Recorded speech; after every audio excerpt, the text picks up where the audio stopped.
പരിശുദ്ധ ശ്ലീഹാ നോമ്പിലേക്ക് നാം പ്രവേശിക്കുന്നതിന് മുൻപ് ഒരു ധ്യാന ചിന്തയായി നിങ്ങൾക്ക് പങ്കുവയ്ക്കുവാൻ ഞാൻ ആഗ്രഹിക്കുന്നത് വിശുദ്ധ ലൂക്കോസ് എഴുതിയ സുവിശേഷം 17-ാമത്തെ അധ്യായം അതിൻ്റെ 10-ാമത്തെ വാക്യമാണ്. വിശുദ്ധ ലൂക്കോസ് എഴുതിയ സുവിശേഷം 17-ാമത്തെ അധ്യായം അതിൻ്റെ 10-ാം വാക്യം. യേശുക്രിസ്തു ഒരു ഉപമ പറഞ്ഞ ശേഷം അതിന് ഒരു സമ്മറി കൊടുക്കുകയാണ്, അല്ലെങ്കിൽ അതിന് ഒരു ഫുൾ സ്റ്റോപ്പ് എന്ന നിലയിൽ മനോഹരമായ ഒരു വാക്യം.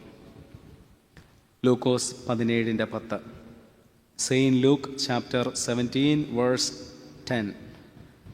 അവണ്ണം നിങ്ങളോട് കൽപ്പിച്ചതൊക്കെയും ചെയ്ത ശേഷം ഞങ്ങൾ പ്രയോജനമില്ലാത്ത ദാസന്മാർ ചെയ്യേണ്ടതേ ചെയ്തിട്ടുള്ളൂ എന്ന് നിങ്ങളും പറയുവേൻ. ഞങ്ങൾ പ്രയോജനമില്ലാത്ത ദാസന്മാർ ചെയ്യേണ്ടതേ ചെയ്തിട്ടുള്ളൂ എന്ന് പറയുവേൻ. യേശുക്രിസ്തു ഈ ഉപമ പറഞ്ഞത് ലൂക്കോസ് എഴുതിയ സുവിശേഷം 17-ാമത്തെ അധ്യായം അതിൻ്റെ 7 മുതലുള്ള വാക്യങ്ങളിലാണ്. ഒരു യജമാനൻ, ആ യജമാനൻ്റെ ദാസൻ അദ്ദേഹത്തെ ശുശ്രൂഷിച്ച് കഴിഞ്ഞ ശേഷം ഈ ദാസൻ പറയുന്നതായുള്ള ഒരു വാചകമാണ് ഇത്: ഞങ്ങൾ പ്രയോജനമില്ലാത്ത ദാസന്മാർ, വി ആർ അൺവർത്തി അല്ലെങ്കിൽ വേർത്ത്ലെസ് സ്ലേവ്സ് അല്ലെങ്കിൽ സെർവൻസ്. ഞങ്ങൾ പ്രയോജനമില്ലാത്ത ദാസന്മാർ. ഈ വേദഭാഗം നാം ധ്യാനിക്കുമ്പോൾ, പ്രത്യേകിച്ച് ശ്ലീഹന്മാരുടെ പ്രത്യേക മധ്യസ്ഥതയിൽ നാം അഭയം പ്രാപിച്ച് ധ്യാനിക്കുമ്പോൾ നമുക്ക് ലഭിക്കുന്ന 4 സന്ദേശങ്ങൾ, ആ 4 സന്ദേശങ്ങൾ 4 വാക്കുകളായിട്ട് പറഞ്ഞു തരാം. ആ 4 വാക്കുകളും നമ്മൾ ഓരോ പ്രാർത്ഥനകളായിട്ട് രൂപപ്പെടുത്തും. ഈ പ്രാർത്ഥനകൾ നമുക്കെല്ലാവർക്കും കൂടെ ചേർന്ന് ധ്യാനിക്കാം. ആ പ്രാർത്ഥനകൾ എല്ലാവരും ഒന്നിച്ച് ചേർന്ന് ചൊല്ലുകയും ചെയ്യുന്നത് ഏറ്റവും ഉചിതമാണ്. ലോകത്തിൻ്റെ വിവിധ ഭാഗങ്ങളിലായിട്ട് ഇത് കണ്ടുകൊണ്ടിരിക്കുന്നവർ അവരെല്ലാവരും ഒന്നിച്ച് ചേർന്ന് ഇത് ചൊല്ലുമ്പോൾ അതൊരു വലിയ പ്രാർത്ഥനയായി, അനുഗ്രഹത്തിൻ്റെ പ്രാർത്ഥനയായി, രൂപാന്തരത്തിൻ്റെ പ്രാർത്ഥനകളായിട്ട് അത് പരിണമിക്കും. ഞങ്ങൾ പ്രയോജനമില്ലാത്ത ദാസന്മാർ ചെയ്യേണ്ടതേ ചെയ്തിട്ടുള്ളൂ. We are unworthy slaves, we have done only what we have ought to do. ഞങ്ങൾ ചെയ്യേണ്ടുന്നത് മാത്രമേ ഞങ്ങൾ ചെയ്തിട്ടുള്ളൂ. ഇന്ന് നാം ജീവിക്കുന്ന ഈ ലോകത്തിൽ എല്ലാ മനുഷ്യരും ചെയ്യുന്നൊരു കാര്യം, തങ്ങൾ ചെയ്തതെല്ലാം അക്കമിട്ട് പറയും. ഇപ്പോൾ കേരളത്തിൽ മുൻപൊരു ഭരണസമിതി ഉണ്ടായിരുന്നു, ഭരണകൂടം, പുതിയൊരു ഭരണകൂടം വന്നു. അപ്പോൾ പഴയവർ പറയും ഞങ്ങൾ ചെയ്തത് ഇതൊക്കെയാണ്, പുതിയവർ പറയും ഞങ്ങൾ ചെയ്തത് ഇതൊക്കെയാണ്. എല്ലാ ഉദ്യോഗസ്ഥ തലങ്ങളിലും റിട്ടയർ ആകുന്നവർ പറയും ഞങ്ങൾ ഇതൊക്കെ ചെയ്തിട്ടുണ്ട്. വീണ്ടും വർഷം കഴിയുമ്പോൾ അടുത്തവരും പറയും ഞങ്ങൾ ഇതൊക്കെ ചെയ്തിട്ടുണ്ട്. ഒരു പള്ളിയിൽ നിന്നും ഞങ്ങൾ അച്ഛന്മാർ പുതിയ ഇടത്തോട്ട് മാറുമ്പോൾ, ട്രാൻസ്ഫർ ആകുമ്പോൾ ഞങ്ങൾ പറയും ഈ പള്ളിയിൽ ഇതൊക്കെ ചെയ്തിട്ടുണ്ട്. ഒരു ഭരണസമിതി പറയും ഞങ്ങൾ ഇതൊക്കെ ചെയ്തിട്ടുണ്ട്. മാതാപിതാക്കൾ പറയും, മക്കളോട് പറയും ഞങ്ങൾ ഇതൊക്കെ ചെയ്തിട്ടുണ്ട്. വളരെ കൃത്യമായിട്ട് നമ്മൾ അടയാളപ്പെടുത്തി ഞങ്ങൾ ഇതൊക്കെ ചെയ്തിട്ടുണ്ട്.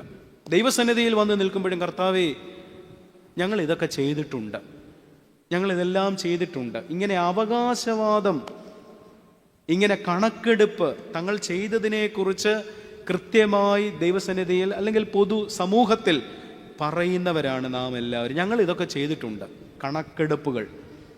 അപ്പോൾ ആ കണക്കെടുപ്പുകളുടെ പശ്ചാത്തലത്തിലാണ് പറയുന്നത് ഞങ്ങൾ പ്രയോജനമില്ലാത്ത ദാസന്മാർ, കൽപ്പിച്ചതേ അല്ലെങ്കിൽ ചെയ്യേണ്ടുന്നത് മാത്രമേ ഞങ്ങൾ ചെയ്തിട്ടുള്ളൂ, ഞങ്ങളോട് കൽപ്പിച്ചത് മാത്രമേ ചെയ്തിട്ടുള്ളൂ. ഇത് നമുക്ക് നൽകുന്ന 4 സന്ദേശങ്ങൾ 4 വാക്കുകളിൽ കൂടെ പറഞ്ഞു തരുന്നതിന് ആഗ്രഹിക്കുന്നു. ഒന്നാമത്, we are unworthy servants slaves. ഞങ്ങൾ പ്രയോജനമില്ലാത്ത, ഗുണമില്ലാത്ത, യാതൊരു ഗുണകരമായ കാര്യങ്ങളും ചെയ്തിട്ടില്ലാത്ത ദാസന്മാർ. യജമാനന് ചെയ്യേണ്ടുന്നതെല്ലാം ചെയ്തിട്ടുണ്ട്, എന്നിട്ടും അവരത്രത്തോളം സൗമ്യതയോടെ പറയുകയാണ് ഞങ്ങൾ ദാസന്മാരാണ്, ഞങ്ങൾക്കൊരു കണക്കും എടുക്കാനില്ല. സൗമ്യത, ഹ്യൂമിലിറ്റി, ഒരു ഹംബിൾ മൈൻഡ് സെറ്റ്, അത് വളരെ സുപ്രധാനമാണ്. വിനയാന്വിതരായിട്ട് പറയുകയാണ് ഞങ്ങൾ ദാസന്മാരാണ്. അതും പ്രയോജനമില്ലാത്ത ദാസന്മാരാ, അല്ലാതെ ഇതെല്ലാം ചെയ്തിട്ടുള്ള ദാസന്മാരെന്നല്ല. ഞങ്ങളൊന്നും ചെയ്തിട്ടില്ല, ഞങ്ങൾ പ്രയോജനമില്ലാത്തവരാ, ഞങ്ങൾ അങ്ങനെ മേനി നടിക്കുവാനൊന്നും ഇല്ല. വിനയം, താഴ്മ, സൗമ്യത. ഒന്നാമത്തെ വാക്ക് സൗമ്യത. വിശുദ്ധ കന്യകമർത്തമറിയം അമ്മയുടെ അരികിലേക്ക് ഗബ്രിയേൽ ദൂതൻ വന്നിട്ട് ദൈവിക സന്ദേശം നൽകി. ദൈവിക സന്ദേശം നൽകി കഴിഞ്ഞപ്പോൾ അമ്മ മറിയത്തിൽ നിന്നും വരുന്ന സന്ദേശം എന്താണ്? അമ്മ മറിയം നമ്മളോട് പറയുന്ന, കാലങ്ങളോട് പറയുന്ന സന്ദേശം എന്താണ്? അമ്മ മറിയം പറയുന്നത് എന്താ? ഞാൻ കർത്താവിൻ്റെ ദാസി, നിന്റെ വാക്കുപോലെ എനിക്ക് ഭാവിക്കട്ടെ. കർത്താവിൻ്റെ ദാസി. എത്രത്തോളം വിനയാന്വിതമായിട്ടാണ് കന്യകമറിയാം അത് പറയുന്നത്. ഞാൻ കർത്താവിൻ്റെ ദാസി. അപ്പോൾ ദൈവത്തിൻ്റെ ദാസി എന്ന് സ്വയമേവ വിശേഷിപ്പിക്കുന്ന കന്യകമറിയാമിനെ നമുക്ക് കാണാൻ കഴിയുന്നുണ്ട്. യോഹന്നാൻ സ്നാപകൻ, വിശുദ്ധ യോഹന്നാൻ എഴുതിയ സുവിശേഷം 3-ാമത്തെ അധ്യായം 30-ാമത്തെ വാക്യം. യോഹന്നാൻ ദൈവസന്നിധിയിൽ, കർത്താവിൻ്റെ സന്നിധിയിൽ ഒരു പ്രവാചകനായി നിലകൊള്ളുകയാണ്, കർത്താവിൻ്റെ മുന്നോടിയായിട്ട്. അപ്പൊ യോഹന്നാൻ സ്വയമേവ പറയുന്നത് എന്താ? ഞാനോ കുറയണം, അവനോ വളരണം. I must decrease. ഞാനിങ്ങനെ കുറഞ്ഞു പോകണം. എൻ്റെ പേര്, എൻ്റെ പ്രമാണിത്വം, എൻ്റെ ലേബൽസ് അതൊക്കെ അപ്രധാനമാണ്. കർത്താവിൻ്റെ നാമം മഹത്വപ്പെടട്ടെ, അവൻ വളരട്ടെ, അവൻ്റെ നാമം ശ്രേഷ്ഠമായിട്ട് ലോകത്തിൽ നിലകൊള്ളട്ടെ, അവനെക്കുറിച്ച് എല്ലാവരും അറിയട്ടെ. Christ must increase greater. അവനെക്കുറിച്ചുള്ള മഹത്വം ഇങ്ങനെ ലോകത്തിൽ ഇങ്ങനെ പ്രഘോഷിക്കപ്പെട്ടുകൊണ്ടേയിരിക്കട്ടെ. നമുക്കൊരിക്കലും മേനി നടിക്കാൻ കഴിയുകയില്ല. അപ്പോൾ കന്യകമറിയാമും യോഹന്നാൻ സ്നാപകനും ഈ വിശുദ്ധ മദ്ബഹായിൽ ത്രോണോസിന് മുൻപിലുള്ള ഐക്കണുകളിൽ രണ്ടുപേരും കർത്താവിൻ്റെ രണ്ട് വശങ്ങളിലായിട്ട് നിൽക്കുകയാണ്. അപ്പോൾ നിന്നെ പ്രസവിച്ച മാതാവും നിനക്ക് മാമോദീസ നൽകിയ യോഹന്നാനും, അവർ രണ്ടുപേരും എത്ര വിനയാന്വിതമായിട്ടാണ് നിൽക്കുന്നത്. പഴയ നിയമത്തിൽ നാം പരിചയപ്പെടുന്ന അതിശ്രേഷ്ഠനായ പ്രവാചകൻ മോശ, സംഖ്യാപുസ്തകം 12-ാമത്തെ അധ്യായം അതിൻ്റെ 3-ാം വാക്യത്തിൽ മോശയെക്കുറിച്ച് പറയുന്നുണ്ട്. ഈ ഭൂതലത്തിലുള്ള മനുഷ്യരിൽ ഏറ്റവും സൗമ്യനായിരുന്നു, അതിസൗമ്യനായിരുന്നു ആര്? മോശ. മോശയ്ക്ക് എതിരെ സഹോദരി മിരിയാമും സഹോദരൻ അഹറോനും പിറുപിറുക്കുകയാണ്. അവരിങ്ങനെ മത്സരിക്കാൻ ശ്രമിക്കുകയാണ്. അപ്പോഴാണ് ഈ മനോഹരമായ ആട്രിബ്യൂട്ട് മോശയ്ക്ക് കിട്ടുന്നത്. മോശ എങ്ങനെയുള്ള മനുഷ്യൻ? ഈ ഭൂമിയിൽ ഏറ്റവും സൗമ്യനായ മനുഷ്യൻ. എബ്രായ ജനതയെ ഈജിപ്തിൽ നിന്നും വിമോചിപ്പിച്ച് വാഗ്ദത്ത ദേശമായ കനാനിലേക്ക് കൊണ്ടുവരികയാണ്. ദൈവത്തിൻ്റെ ഇടപെടലുകളെല്ലാം ദൃക്സാക്ഷിയായി നേരെ കണ്ട മനുഷ്യനാണ്. ദൈവം കൽപ്പനകൾ സീനായി മലയിൽ നിന്ന് ഇറക്കിക്കൊടുത്തു.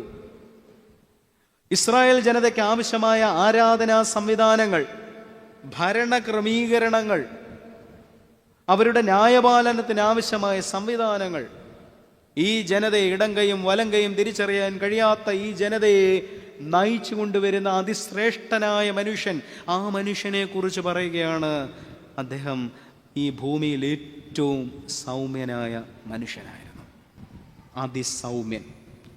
ഇന്ന് സൗമ്യത, വിനയം, താഴ്മ, ഈ ഭാവങ്ങളെക്കുറിച്ച് ലോകം അതിനെതിരായിട്ടാണ് പറയുന്നത്. ലോകം പറയുന്നത് ഒരിക്കലും സൗമ്യരാകരുത്, നാം അഗ്രസീവ് ആകണം, പോരടിച്ച് നിൽക്കണം, മത്സരിച്ച് നിൽക്കണം, എതിരിടണം എന്നൊക്കെ പഠിപ്പിക്കുന്ന പശ്ചാത്തലത്തിലാണ് വിനയാന്വിതമാവുക. ഇന്ന് കാപട്യം നിറഞ്ഞ വിനയവുമുണ്ട്, മറ്റുള്ളവരുടെ മുമ്പാകെ ഷോ ഓഫ്, അങ്ങനെയുള്ള വിനയവുമുണ്ട്. അയ്യോ, എന്ത് ഭവ്യതയുടെ വാക്കുകളാണ്. പക്ഷേ നിർമ്മലമായി, ഋജുവായിട്ട്, നേരെ, വളരെ നിർമ്മലമായിട്ട്, യഥാർത്ഥമായിട്ട് വിനയാന്വിത ഭാവം നമുക്കുണ്ടാകേണ്ടതുണ്ട്. തിരുവചനത്തിൻ്റെ താളുകൾ നാം നോക്കുമ്പോൾ വിനയമില്ലാത്തതിനാൽ, സൗമ്യതയില്ലാത്തതിനാൽ വീണുപോയ മനുഷ്യരെക്കുറിച്ചും ചിത്രീകരിക്കുന്നുണ്ട്. ഉൽപ്പത്തി പുസ്തകം 11-ാമത്തെ അധ്യായത്തിൽ നമ്മൾ ബാബേൽ ഗോപുരത്തെക്കുറിച്ച് വായിക്കും. ജനങ്ങൾ ടെക്നോളജി അവരിങ്ങനെ നേടിയിരിക്കുകയാണ്. കാരണം ഇതുവരെയായിട്ടും അവർ കുമ്മായമാണ് ഉപയോഗിച്ചിരുന്നത്. പക്ഷെ കുമ്മായത്തിന് പകരം കളിമണ്ണ് അവരുപയോഗിക്കാൻ പഠിച്ചു. അതുകൊണ്ട് തന്നെ അവരിങ്ങനെ പാറകളൊക്കെ വെട്ടി കെട്ടിടം പണിഞ്ഞിരുന്ന രീതിയിൽ നിന്നും ഇഷ്ടികകൾ പണിയുന്നതിന്, അത് ചുട്ടെടുക്കുന്നതിന് അവർ പഠിച്ചു. ടെക്നോളജിക്കലി അഡ്വാൻസ്ഡ് ആയതുകൊണ്ട് തന്നെ അവർക്ക് കെട്ടിട നിർമ്മാണം, ബിൽഡിംഗ് കൺസ്ട്രക്ഷൻ, ആർക്കിടെക്ചർ ഇതൊക്കെ വളരെ ഈസിയായി. അങ്ങനെ ടെക്നോളജിക്കലി അഡ്വാൻസ്ഡ് ആയിട്ടുള്ള ബാബേലുകാർ തീരുമാനിക്കുകയാണ്, നമുക്ക് ആകാശത്തോളം എത്തുന്ന ഒരു നിർമ്മിതി ഉണ്ടാകണം, ഒരു കെട്ടിടമുണ്ടാകണം. എന്തിനു വേണ്ടിയാണ്? ഈ ഭൂമിതലത്തിൽ എല്ലായിടങ്ങളിലും നമ്മുടെ പ്രശസ്തി വർദ്ധിക്കണം, നമ്മൾ ഒന്നിച്ചു ചേർന്ന് ഈ കെട്ടിടത്തിനുള്ളിൽ പാർക്കണം. മനുഷ്യൻ്റെ ടെക്നോളജിക്കൽ അഡ്വാൻസ്മെന്റ് വഴി അവനുണ്ടാകുന്ന നേട്ടങ്ങൾ, അവനുണ്ടാകുന്ന അഡ്വാൻസ്മെന്റ്, പുരോഗതി, ആ പുരോഗതിയിൽ അവൻ അഭിരമിച്ച് അവൻ പ്രൈഡാവുകയാണ്, അഹന്തയോടുകൂടി അഹങ്കാരത്തോടുകൂടെ നിൽക്കുകയാണ്. പക്ഷെ എന്താണ് സംഭവിക്കുന്നത്? ആ ഗോപുരത്തിൻ്റെ നിർമ്മാണം പൂർത്തീകരിക്കാൻ കഴിയുന്നില്ല, ചിതറിക്കപ്പെടുകയാണ്. ലോകത്തിൻ്റെ സാഹചര്യങ്ങൾ അങ്ങനെയാണ്, ചിതറിക്കപ്പെടുകയാണ്. നമ്മൾ ടെക്നോളജിക്കലി എത്രത്തോളം അഡ്വാൻസ്ഡ് ആയെങ്കിലും രോഗങ്ങൾ, പുതിയ പുതിയ രോഗങ്ങൾ ഉണ്ടാകുന്നു. പണ്ടൊന്നും ഇത്രയും രോഗങ്ങളൊന്നും ഉണ്ടായിരുന്നില്ല. പക്ഷെ ഇന്ന് രോഗങ്ങളാകുന്നു, കൂടുന്നു, വർദ്ധിക്കുന്നു. രുചികരമായ ഭക്ഷണങ്ങൾ, ആ ഭക്ഷണങ്ങളുടെ ഭാഗമായിട്ട് നമുക്ക് രോഗങ്ങൾ ഉണ്ടാകുന്നു. ടെക്നോളജിക്കൽ അഡ്വാൻസ്മെന്റ് കൂടി വരുന്നതിനനുസരിച്ച് മനുഷ്യൻ്റെ ജീവിതത്തിനുള്ള പ്രഷർ കൂടി വരികയാണ്. അപ്പോൾ ഇങ്ങനെ പ്രതിസന്ധികൾ രൂപപ്പെടുകയാണ്. അതുകൊണ്ട് ഒരു ജനസമൂഹം തീരുമാനിക്കുകയാണ്, നമുക്കൊരു വലിയ നിർമ്മിതി ഉണ്ടാക്കണം, പേരുണ്ടാകണം, പ്രശസ്തി ഉണ്ടാകണം, നിത്യമായി നമ്മുടെ സമൂഹം നിലകൊള്ളണം എന്ന് തീരുമാനിക്കുമ്പോൾ ചിതറിക്കപ്പെടുകയാണ്. നെബൂഖദ്നേസർ രാജാവിൻ്റെ ഒരു ആത്മഗതമുണ്ട്. അത് ദാനിയേൽ പ്രവചനം അതിൻ്റെ 4-ാമത്തെ അധ്യായം 30-31 വാക്യങ്ങളിൽ കാണാം. നെബൂഖദ്നേസർ രാജാവ്, അദ്ദേഹം ബാബിലോണിൽ ഇങ്ങനെ ഭരിച്ചുകൊണ്ടിരിക്കുകയാണ്. അദ്ദേഹം ഒരു ആത്മഗതം പറയുകയാണ്. അദ്ദേഹത്തിൻ്റെ ആത്മഗതം ഇങ്ങനെയാണ്: 12-ാം മാസം കഴിഞ്ഞിട്ട് അവൻ ബാബിലോണിലെ രാജമന്ദിരത്തിന്മേൽ, അതിൻ്റെ മട്ടുപ്പാവിൽ ഇങ്ങനെ ഉലാവിക്കൊണ്ടിരിക്കുകയാണ്. എന്നിട്ട് അദ്ദേഹം ആത്മകഥം പറയുകയാണ്, ഇത് ഞാൻ എൻ്റെ ധനമാഹാത്മ്യത്താൽ എൻ്റെ പ്രതാപമഹത്വത്തിനായിട്ട് രാജധാനിയായി പണിത മഹദിയാം ബാബേൽ അല്ലയോ എന്ന് രാജാവ് പറഞ്ഞു. ഇതിങ്ങനെ അങ്ങോട്ട് പറഞ്ഞു തുടങ്ങി. ഈ വാക്ക് രാജാവിൻ്റെ വായിലിരിക്കുമ്പോൾ തന്നെ സ്വർഗത്തിൽ നിന്ന് ഒരു ശബ്ദമുണ്ടായി, നെബൂഖദ്നേസർ രാജാവേ, നിന്നോടിത് കൽപ്പിക്കുന്നു, രാജ്യത്വം നിന്നെ വിട്ട് നീങ്ങിയിരിക്കുന്നു. രാജാവ് താൻ ഉണ്ടാക്കിയ, ജനങ്ങളെ ചൂഷണം ചെയ്തൊക്കെ ഉണ്ടാക്കിയതാ കേട്ടോ, സ്വന്തം കയ്യിൽ നിന്നൊന്നും അല്ല, ജനങ്ങളെ ചൂഷണം ചെയ്ത് ഉണ്ടാക്കിയ, സമ്പത്ത് കൊണ്ടുണ്ടാക്കിയ കൊട്ടാരം, മഹത്വം, അതിൻ്റെ മുകളിൽ ഇങ്ങനെ ഉലാവിക്കൊണ്ടിരിക്കുമ്പോഴാണ് രാജാവ് ചിന്തിക്കുന്നത്, ഓഹോ, ഞാനിതെല്ലാം ഉണ്ടാക്കി, ഞാനൊരു ശ്രേഷ്ഠനല്ലേ എന്ന ചിന്ത മനസ്സിലുണ്ടായി. അത് വാക്കുവഴി വരുന്നതിന് മുമ്പ് തന്നെ വീണുപോയി. നോക്കിക്കേ, ഒരു മനുഷ്യനൊന്ന് ചിന്തിച്ച് അതൊന്ന് പറയാൻ തുടങ്ങുമ്പോൾ, പൊങ്ങച്ചത്തിൻ്റെ വർത്തമാനം പറയാൻ അങ്ങോട്ട് വായിൽ നിന്ന് വരുന്ന സമയത്ത് തന്നെ പോയി, മൊത്തം പോയി. നമ്മുടെ അഹന്ത നമ്മളെ കൊണ്ടെത്തിക്കുന്നത് ഇവിടെയാണ്. അതുകൊണ്ട് വിനയാന്വിതരാവുക, സൗമ്യതയുള്ളവരാകുക. പരിശുദ്ധനായ പൗലോസ് ശ്ലീഹ ഫിലിപ്പിയർക്ക് എഴുതിയ ലേഖനം 2-ാമത്തെ അധ്യായം 3-ാം വാക്യം, ഫിലിപ്പിയർ 2:3 പരിശുദ്ധനായ പൗലോസ് ശ്ലീഹ പറയുന്നത് മനോഹരമായിട്ടാണ്. 2-ാം അധ്യായം 3-ാം വാക്യം, ശാഠ്യത്താലോ ദുരഭിമാനത്താലോ ഒന്നും ചെയ്യാതെ താഴ്മയോടെ ഓരോരുത്തൻ മറ്റുള്ളവനെ തന്നേക്കാൾ ശ്രേഷ്ഠൻ എന്ന് എണ്ണിക്കൊള്ളുവേൻ.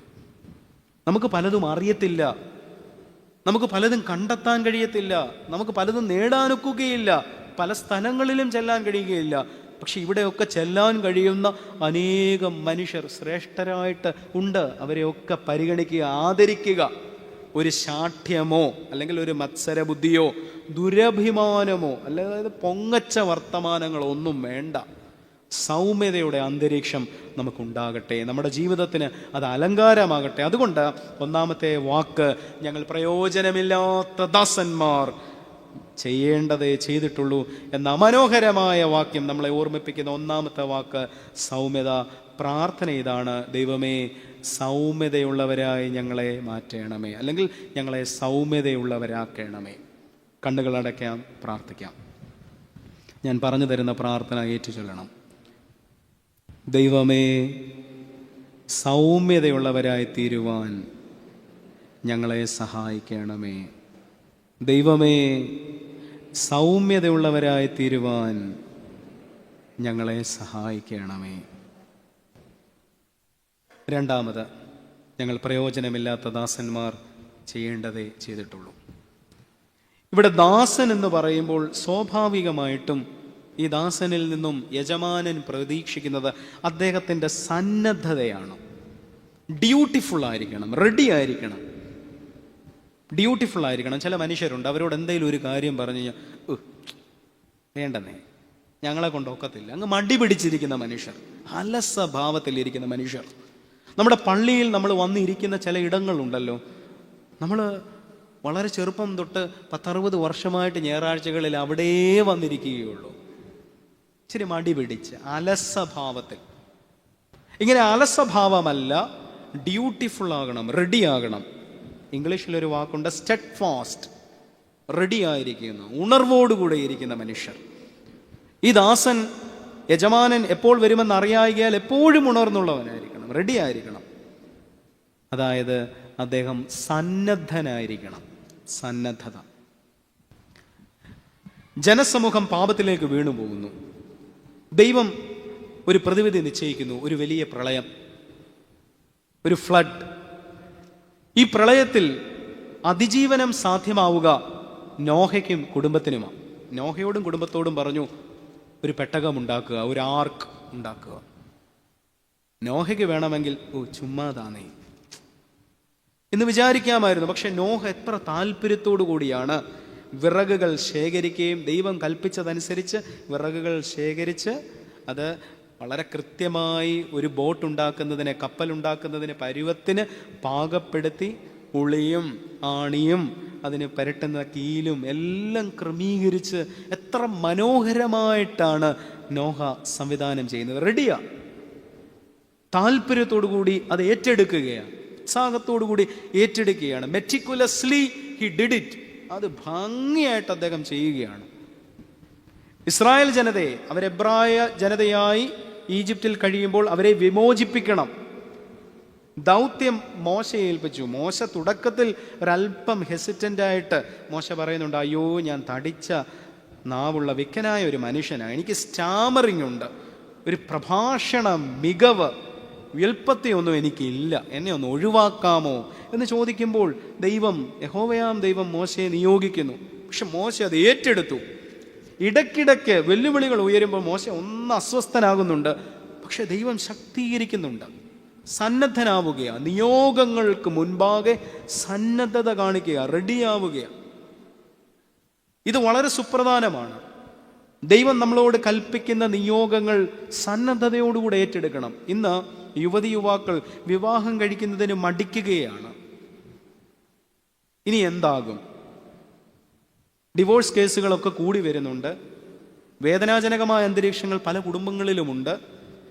ബന്ധുക്കളുടെ, പ്രിയപ്പെട്ടവരുടെ, സുഹൃത്തുക്കളുടെ ഒക്കെ കുടുംബജീവിതത്തിലെ അപജയങ്ങൾ, ഇതൊക്കെ കാണുമ്പോൾ കുടുംബജീവിതം അയ്യോ വേണ്ട, മക്കൾ അയ്യോ അത് വേണ്ട, ഉന്നത വിദ്യാഭ്യാസം ഉള്ളതൊക്കെ മതി. എല്ലാത്തിലും ഒരു മടിയ, സന്നദ്ധതയില്ലായ്മ. എല്ലാ മേഖലകളിലും ആത്മീയ രംഗത്തേക്ക് കടന്നു വരാൻ നമുക്ക് കഴിയും.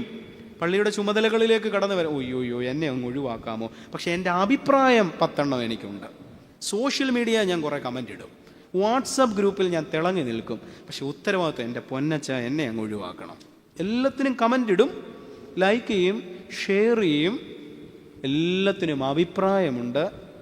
അങ്കിളൊന്ന് ഏറ്റെടുത്തേ, ആൻറ്റി ഒന്ന് ഏറ്റെടുത്തേ, അയ്യോ എൻ്റെ അച്ഛ എന്നെ ഒന്ന് ഒഴിവാക്കാമോ. സന്നദ്ധതയില്ലായ്മ. ഈ സന്നദ്ധത സുപ്രധാനമാണ്. ശലോമോൻ രാജസ്ഥാനത്തേക്ക് കടന്നു വന്നപ്പോൾ ശലോമോൻ ദൈവത്തോട് ആവശ്യപ്പെട്ടു, ദൈവമേ എനിക്ക് നീ ജ്ഞാനം തരണമേ ഈ ജനതയെ ഒന്ന് നയിക്കുവാൻ. കാരണം ശലോമോൻ്റെ മുൻഗാമികളായ ശൗൽ ആ രാജ്യത്തെ ഒന്ന് ചിട്ടപ്പെടുത്താൻ ശ്രമിച്ചു. പിതാവായ ദാവീദ് ഇസ്രായേൽ എന്നൊരു രാഷ്ട്രം, അതിൻ്റെ ഒരു ഘടനയൊക്കെ ചിട്ടപ്പെടുത്തി ദേവാലയ നിർമ്മാണത്തിനുള്ള നല്ലൊരു തുടക്കം കുറിച്ചിങ്ങനെ വെച്ചിരിക്കുകയാണ്.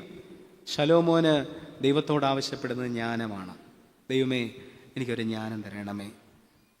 അടിയനൊന്ന് ഏറ്റെടുക്കാൻ ശ്രമിക്കുകയാണ്. എന്നെ ഒന്ന് ശക്തീകരിക്കണമേ. പക്ഷെ ശലോമോൻ വീണു പോകുന്നുണ്ട്. സന്നദ്ധനായി എന്നതുകൊണ്ട് മാത്രമാകുന്നില്ല, സ്ഥിരോത്സാഹത്തോടുകൂടെ മുന്നോട്ട് പോകാനും കഴിയണം. കാരണം ശലോമോൻ തൻ്റെ ജീവിതത്തിൽ ദൈവം വളരെയേറെ അനുഗ്രഹങ്ങൾ നൽകിയിട്ടും അതിനെയൊക്കെ വിസ്മരിച്ച് ബഹുദൈവ ആരാധനയിലേക്ക്, ബഹുഭാര്യത്വത്തിലേക്ക്, കച്ചവട ബന്ധങ്ങൾക്ക് വേണ്ടി, രാഷ്ട്രീയ ബന്ധങ്ങൾക്ക് വേണ്ടി സത്യദൈവത്തെ മറക്കുന്ന രീതിയിലേക്കൊക്കെ ശലോമോൻ പോകുന്നുണ്ട്. നമുക്ക് നല്ല സന്നദ്ധതയുണ്ടായി എന്നതുകൊണ്ട് മാത്രമാകുന്നില്ല, വീണു പോകാതിരിപ്പാനും സൂക്ഷിക്കേണ്ടതുണ്ട്. എ ഗുഡ് ബിഗിനിങ്, നല്ലൊരു തുടക്കം കിട്ടി. ഒരു കാർ റേസ് അല്ലെങ്കിൽ ഒരു ബൈക്ക് റേസ്, നമുക്ക് ആദ്യം ഒരു നല്ല സ്പീഡിൽ നമുക്ക് മുന്നോട്ട് പോകാൻ കഴിഞ്ഞു. പക്ഷെ പിന്നീട് നമ്മുടെ എൻജിൻ കിതയ്ക്കുകയാണെങ്കിൽ പ്രശ്നമായി പോകും. നമുക്കൊരു നല്ല തുടക്കം കിട്ടി എന്നതുകൊണ്ട് മാത്രമാകുന്നില്ല, വീണു പോകാതെ നിലകൊള്ളേണ്ടതുണ്ട്. ശൗൽ രാജാവ് നല്ല പൊക്കമുള്ള മനുഷ്യനാണ്, ഇസ്രായേലിൻ്റെ ആദ്യ രാജാവായി തിരഞ്ഞെടുക്കപ്പെട്ടവനാണ്, മനോഹരനാണ്. പക്ഷേ ശൗലിനുണ്ടാകുന്ന പ്രതിസന്ധി എന്താ? ഈ തുടക്കം നല്ലതായിരുന്നു എങ്കിലും ദൈവം ഏൽപ്പിച്ചിരിക്കുന്ന ഉത്തരവാദിത്തങ്ങൾ ഭംഗിയായിട്ട് നിർവഹിക്കാതെ പോകുന്നു, ദൈവിക കൽപ്പനകൾ പാലിക്കാതെ പോകുന്നു. ശൗലിൻ്റെ ഗുരുവും ശൗലിന് വഴികാട്ടിയുമായി ദൈവം നിയോഗിച്ചു കൊടുത്തിട്ടുള്ള ശമൂവേലിൻ്റെ വാക്കുകൾ കേൾക്കാതെ പോകുന്നു. അതുകൊണ്ട് ഈ സന്നദ്ധനാകുന്ന മനുഷ്യനെ സംബന്ധിച്ചിടത്തോളം ആ സന്നദ്ധനാകുന്ന മനുഷ്യൻ കൽപ്പിച്ചിരിക്കുന്നത് ചെയ്യുന്നതിനും ഇടയാകണം. ചിലരുണ്ട്, അവർ1000 ഉത്തരവാദിത്തങ്ങൾ ഏറ്റെടുക്കും, ഒത്തിരി ഉത്തരവാദിത്തങ്ങൾ. പള്ളിയിലെ കമ്മിറ്റിയിൽ അംഗമായിരിക്കും, സൺഡേ സ്കൂൾ, മർത്തമറിയ സമാജം, ശുശ്രൂഷകർ, അതൊക്കത്തില്ലല്ലോ.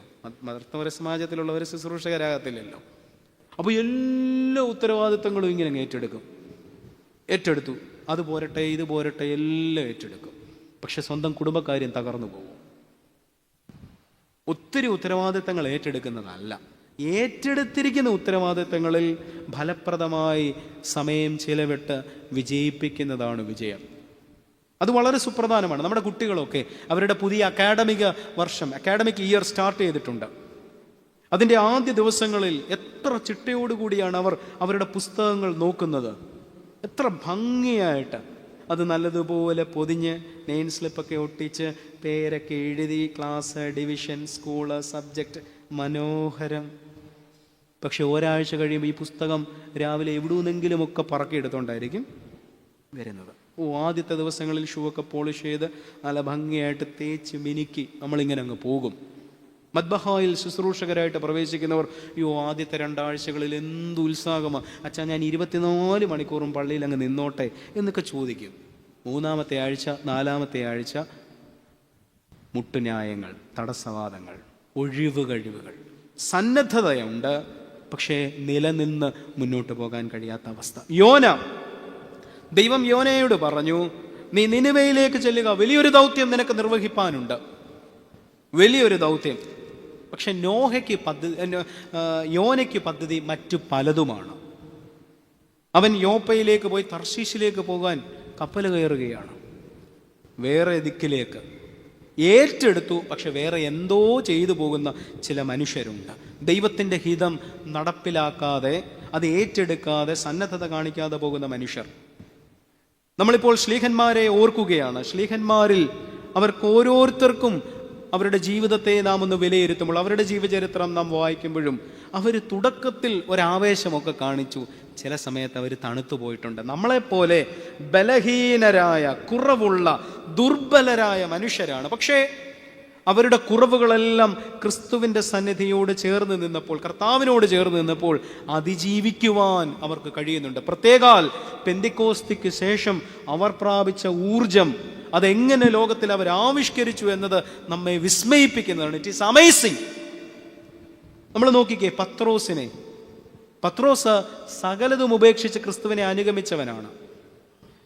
ഇങ്ങനെ അനുഗമിച്ച് ഇടയ്ക്ക് പത്രോസ് വീണു പോകും, എഴുന്നേൽക്കും, വെള്ളത്തിൽ വീഴും, കർത്താവ് പിടിച്ചെഴുന്നേൽപ്പിക്കും, മണ്ടത്തരം പറയും, ശക്തീകരിക്കും. ഇതൊക്കെ ചെയ്ത് ഇങ്ങനെ മുന്നോട്ട് പോവുകയാണ്. കർത്താവിൻ്റെ പീഡാസഹനത്തോട് അടുക്കുമ്പോൾ പത്രോസ് കർത്താവിനോട് പറയുന്നൊരു കാര്യമുണ്ട്. കർത്താവ് തനിക്ക് നേരിടാൻ പോകുന്ന പീഡാസഹനത്തെക്കുറിച്ച് പറഞ്ഞു. ഈ രാത്രിയിൽ നിങ്ങളെല്ലാവരും എങ്കലിടറും എന്നൊക്കെ പറഞ്ഞു. പറഞ്ഞു കഴിയുമ്പോൾ പത്രോസ് പറയുന്നത്, വിശുദ്ധ മത്തായി എഴുതിയ സുവിശേഷം 26-ാമത്തെ അധ്യായം അതിൻ്റെ 33 മുതലുള്ള വാക്യങ്ങളിൽ പറയുന്നുണ്ട്. പത്രോസിൻ്റെ സന്നദ്ധത നമുക്ക് കാണാൻ കഴിയുന്നുണ്ട്. മത്തായി 26:33 മുതൽ. അതിന് പത്രോസ്, എല്ലാവരും നിങ്ങൾ ഇടറിയാലും ഞാൻ ഒരു നാളും ഇടറുകയില്ല എന്ന് ഉത്തരം പറഞ്ഞു. മറ്റെല്ലാവരും അവരൊക്കെ ഇടറും, അവരൊക്കെ ചിലപ്പോൾ നിന്നെ തള്ളിപ്പറയും കേട്ടോ, ഞാൻ ഒരുത്തം മാത്രമേ ഉള്ളൂ ഒന്നും തള്ളിപ്പറയാത്തത് എന്ന് പറഞ്ഞു കഴിയുമ്പോൾ കർത്താവ് അവനോട് പറയുകയാണ്, ഈ രാത്രിയിൽ കോഴി കൂകും മുമ്പേ നീ 3 വട്ടം എന്നെ തള്ളിപ്പറയും എന്ന് ഞാൻ സത്യമായിട്ട് നിന്നോട് പറയുന്നു.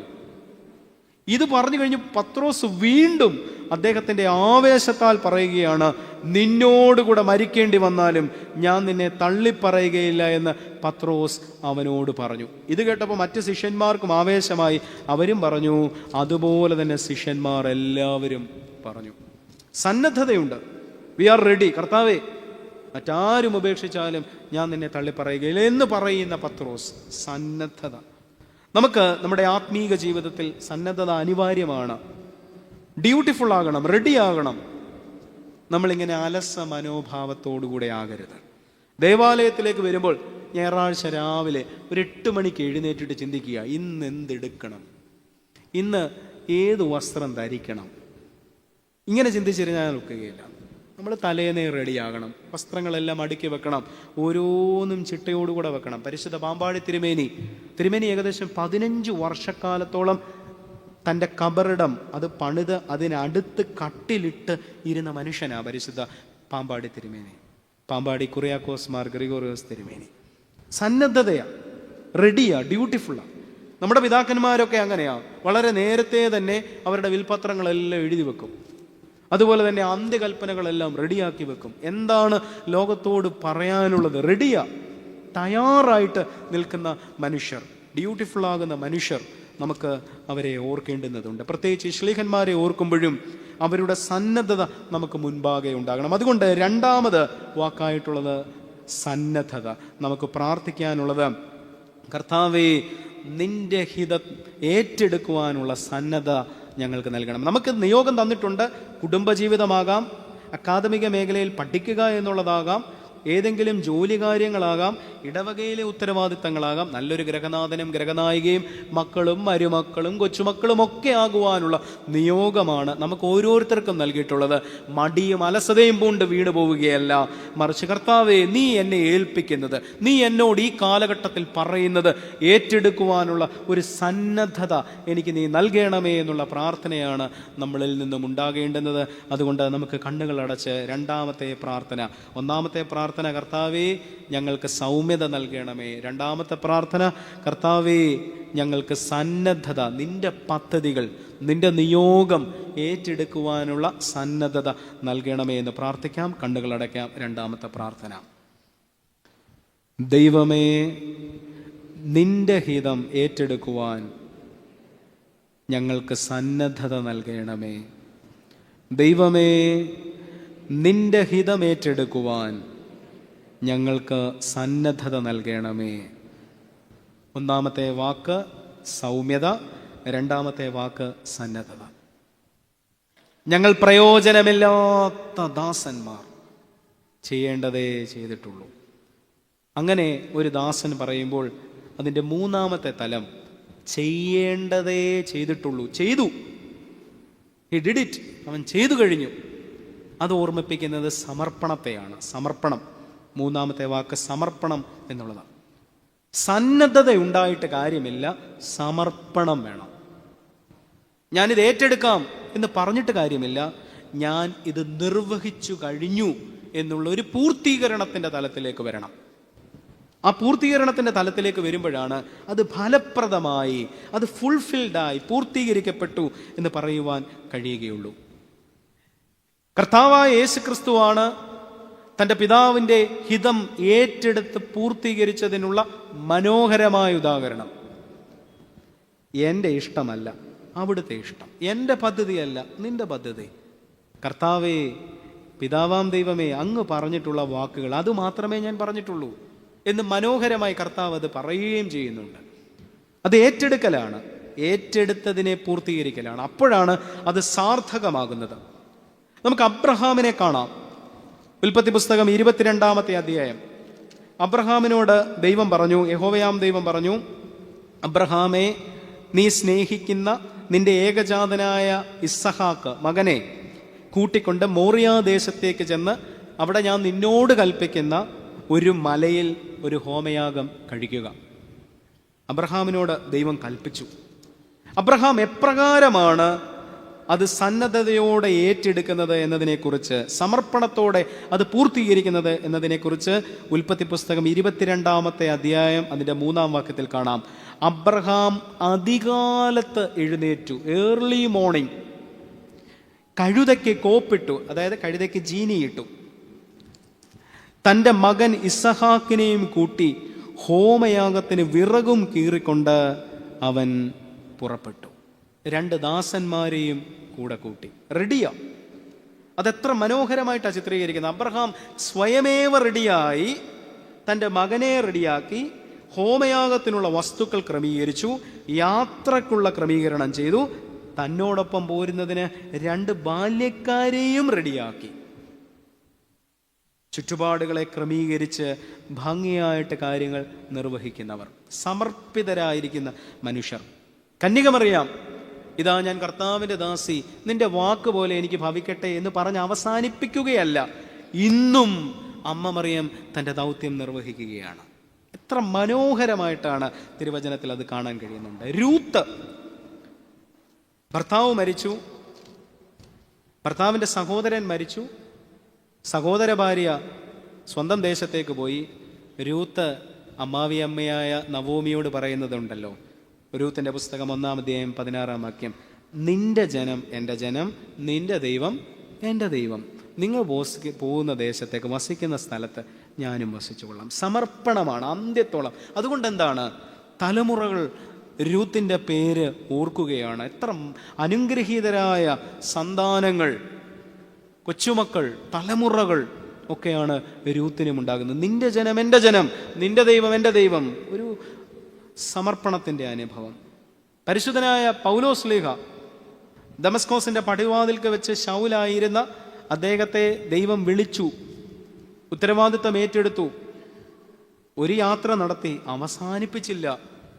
3 മിഷൻ യാത്രകൾ, ദൗത്യമേഖലയിൽ വീണ്ടും വീണ്ടും ചെന്ന് ആ സഭകളെയെല്ലാം ശക്തീകരിച്ച്, അവർക്ക് എന്തെങ്കിലും ഒരു അഭിപ്രായ ഭിന്നതയുണ്ടാകുമ്പോൾ അതിനെയെല്ലാം ദൂരീകരിച്ച്, എന്തെങ്കിലും സംശയങ്ങൾ ഉണ്ടാകുമ്പോൾ അതിനെയൊക്കെ മാറ്റി, വേദവിപരീതങ്ങൾ ഉയരുമ്പോൾ അതിനെയെല്ലാം അടിച്ചമർത്തി, അവർക്ക് പുതിയ സഭാ നേതൃത്വത്തെ വാർത്തെടുത്ത് കൊടുത്ത്, അവർക്കാവശ്യമായ ഇടയ സന്ദേശങ്ങൾ നൽകി സഭകളെ ശക്തീകരിച്ച പൗലോസ് ശ്ലീഹ തൻ്റെ ജീവിതത്തെക്കുറിച്ച് പറയുന്നത് റോമാലേഖനം 12-ാം അധ്യായം 1-ാം വാക്യം, നിങ്ങളെ തന്നെ ദൈവത്തിന് കാഴ്ചയായി സമർപ്പിപ്പീൻ. ജീവിതം ദൈവത്തിന് സമർപ്പിക്കുന്ന മനുഷ്യർ. നമ്മൾ ചരിത്രത്തിൽ നോക്കുമ്പോൾ അനേകരെ ഇങ്ങനെ കാണാൻ കഴിയുന്നുണ്ട്.